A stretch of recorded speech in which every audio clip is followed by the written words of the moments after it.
Maria, tell me about shadowing. Shadowing is a technique in which learners repeat seconds after the model speaker. I first heard about this technique at a conference about translation and interpreting in 2010 in St. Petersburg.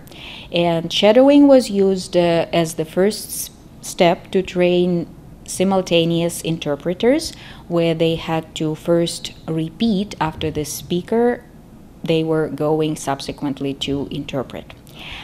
In 2015, at a different conference, TESOL Canada in Lake Louise, I went to Jennifer Foote's presentation, and Jennifer was also talking about shadowing, except she was using shadowing in her class with her ESL learners to help them improve their pronunciation. And Jennifer said that shadowing really helped her learners improve their pronunciation. How about you, Wendy? I think I went to the same presentation, and the next day, I was teaching at that time, so the next day I went and I started preparing lessons with shadowing in it. And I made an exercise where students had to give presentations and shadow to practice.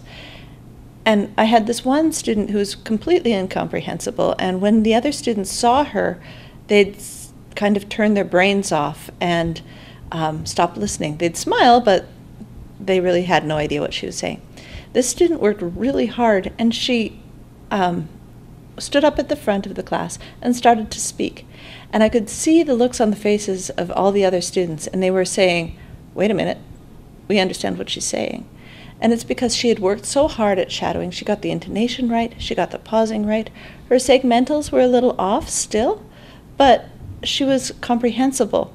So shadowing caused her to go from being incomprehensible, and people stopped listening to her, to being comprehensible. And I thought that that is what makes a powerful tool in language training, when you can have somebody suddenly be able to be understood and express themselves.